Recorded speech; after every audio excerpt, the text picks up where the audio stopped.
नमस्कार मंडळी. कैरीचे दिवस आहेत आणि उन्हाळासुद्धा आहे आणि कैरी जिथे नाही तिथे तुम्हाला कैरी मिळते.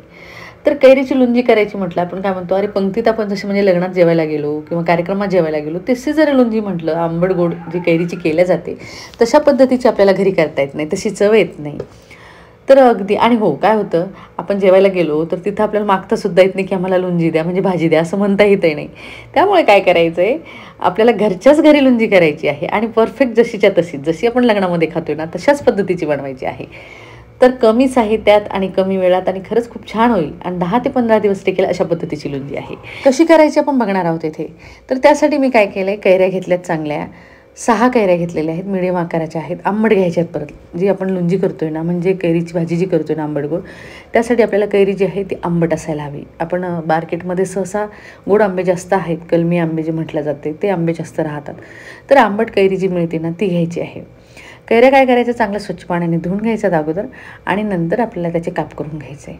आणि तुम्हाला फोडून जर देत असतील ना, म्हणजे जेथून तुम्ही कैरी घेता त्याच्याकडून फोडून आणलं तरीही चालेल. तर काय करायचं आहे, याचे आपल्याला समोरचं देठ जे आहे ते कापून टाकायचं, ते घ्यायचं नाही आहे. आणि साईडला आपल्याला आंबा कापून घ्यायचा आहे. कोय आपल्याला चाकूच्या सहाय्याने कापता येणार नाही, फोडून घेतलं तर कोय तुमच्या ह्याच्यात येऊ शकते. कारण लग्नाच्या पंक्तीत काय होतं, फोडून दिल्यानंतर आपण जसं कैरीसाठी वापरलं जातो म्हणजे लोणच्यासाठी वापरलं जातो तशा प्रकारचा वापरला जातो. तर चाकूच्या सहाय्याने कापायचं म्हटलं तर दोन्ही बाजूचे भाग कापायचा आणि दोन्ही साईडचं कापायचं आंब्याचं आणि अशा लांबट्या करायच्या आपल्याला, म्हणजे थोड्या जाडसर, बारीक करायच्या नाही, थोड्या जाडसर असे आपल्याला कैरीचे काप करून घ्यायचे आहेत. तरी ते काप करून घेतल्यानंतर आता काय करायचं, एका बाऊलमध्ये आपण त्याला काढून घेतले म्हणजे आपल्याला पुढची जी प्रोसिजर आहे ती करता येईल. तर त्यासाठी मी काय केलं, एका पातेल्यात पाणी गरम करायला ठेवलं होतं. त्याला उकळी यायला लागली की त्या स्टेजवरती आपल्याला काय करायचं, ह्या कैऱ्या ज्या आहेत आपल्याला त्या घालायच्या आहेत. कैऱ्या घातल्यानंतर एकदम पूर्ण खाली बसतात आणि जशा जशा हा उकळल्या जातील म्हणजे शिजल्या जातील तशा तशा त्यावरती यायला लागतात.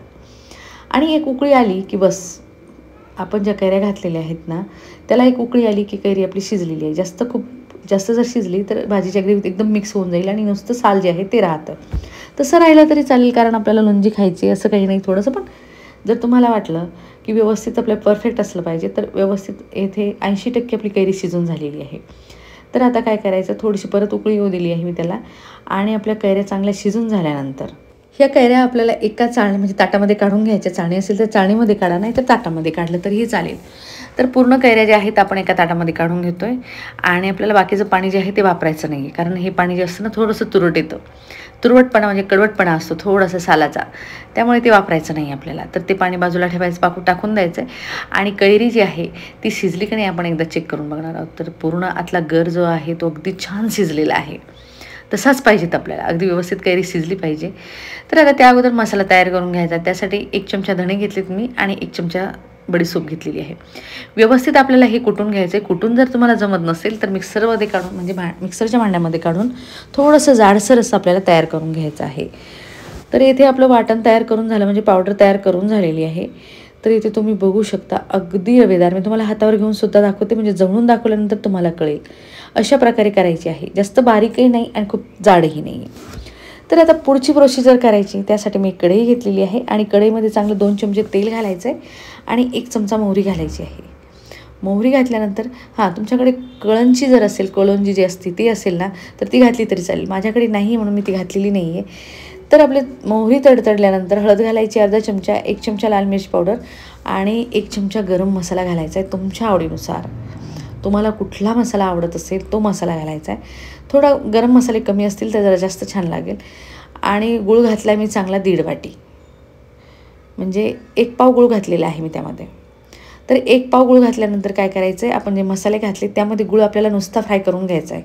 तुम्ही म्हणाल जळून जाईल गूळ, पण थोडासा त्याला तो जळायचा म्हणजे गूळ फ्राय करण्याचा जो फ्लेवर येतो ना कढईमध्ये, तो फ्लेवर आपल्या लुंजीला लागला पाहिजे, म्हणजे कैरीच्या भाजीला लागला पाहिजे. त्यामुळे ही जी परफेक्ट लुंजी होते ना तुमची, त्यामुळे चव छान येते. हा गूळ जो आहे चांगला फ्राय करून घ्यायचा आहे. चांगला मेल्ट होईपर्यंत फ्राय करून घेतल्यानंतर मी अर्धा ग्लास पाणी घातले, जास्त नाही घालायचं, म्हणजे 1 वाटी घालायचे पाणी. पाणी घातल्यानंतर गुळाचं आणि ते पाण्याचं प्रमाण दोन्ही एकसारखं पातळ होऊन जातं आणि नंतर एकसारखं मिक्स झालं की आता त्यामध्ये मी काळं मीठसुद्धा घातलेलं आहे. मीठ मला सांगायचं लक्षात नाही राहिलं आहे. मिठाऐवजी आपण त्यामध्ये अर्धा चमचा काळं मीठ घातलेलं आहे, जास्त मीठ घालायचं नाही आहे कारण गुळामध्ये जे आहे ना थोडंसं मिठाचं प्रमाण राहतं. तर अर्धा चमचा आपण काळं मीठसुद्धा त्यामध्ये घालून घेतलेलं आहे.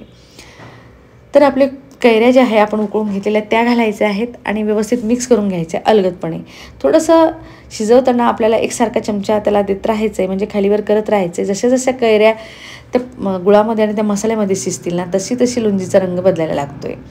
तर आता काय करायचं, थोडंसं व्यवस्थित मी मिक्स करून घेतलं आहे आणि मिक्स करून घेतल्यानंतर आपल्याला परत एकदा मिक्स करून घ्यायचं आहे. आणि जसं जसं त्याला म्हणजे पातळ ग्रेव्ही होईल तसं तसं ह्या कैऱ्या अगदी छान शिजतील. एक 10% ज्या राहिल्या शिजायच्या त्या शिजून जातील.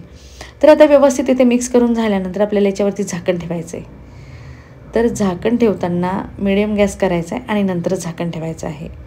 तर व्यवस्थित चमच्याच्या सहाय्याने मी पाकामध्ये म्हणजे गुळामध्ये डिप करते आणि झाकण ठेवून देते. झाकण ठेवल्यानंतर आपल्याला 2 ते 3 मिनटं चांगलं मंद आचेवर शिजू द्यायचं. आणि तुम्ही इथे बघू शकता आता जी ग्रेव्ही आहे, तुम्ही म्हणाल खूप पातळ आहे, अशी लोणची नसते लग्नामध्ये.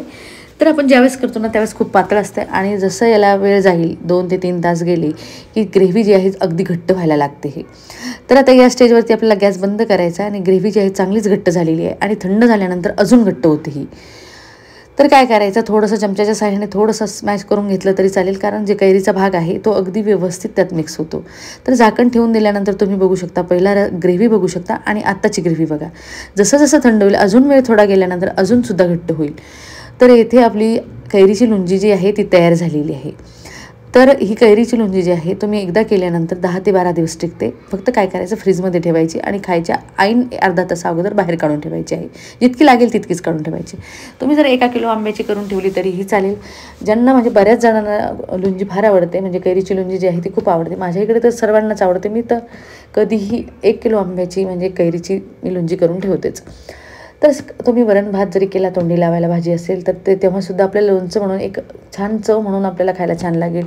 तुम्ही खिचडी केली त्यासोबतही खायला खूप छान लागेल. तुम्ही कशासोबतही, असं काही नाही आहे त्याचं की यासोबत खाल्लं की खूप छान लागेल. कैरी जी आहे लोणची जी आहे आंबट गोड, ती कशासोबतही खायला छान लागते. आणि आपण जे मसाले वापरलेले आहेत ना ते अगदी परफेक्ट असले पाहिजे, म्हणजे छान लागते त्याने चव. आपण बडीशेप आणि धणे जे घातले त्याने काय होतं, जो फ्लेवर लग्नामध्ये असतो ना तोच फ्लेवर या लोणजीला आलेला आहे. तुम्ही घरात केल्यानंतरच तुम्हाला कळेल अगदी तुम्हाला परफेक्ट लोणजी जमली की नाही. फक्त मसाला वापरताना मी तुम्हाला सांगितलं आहे, मसाला अगदी हार्ड म्हणजे खूप कडक मसाला वापरायचा नाही, म्हणजे खडे मसाले जास्त असतील असा मसाला आपल्याला तिथे वापरायचा नाही. जितका माइल्ड किंवा तुमचा घरगुती मसाला असेल तो वापरला तरीही चालेल. तर अगदी सोपी आणि झटपट होणारी रेसिपी. तर ही अगदी सोपी आणि म्हणजे जशीच्या तशीच चव असणारी लोणची तुम्हाला कशी वाटली हे कमेंटमध्ये मला नक्की कळवा. तुम्हाला जर हा माझा व्हिडिओ आवडला असेल आणि तुम्ही माझ्या चॅनलवर नवीन असाल तर माझ्या चॅनलला सबस्क्राईब, लाईक, शेअर, कमेंट करायला विसरू नका. तर चला भेटूया अशा सोप्या सोप्या आणि झटपट होणाऱ्या रेसिपीसोबत. तोपर्यंत बाय बाय.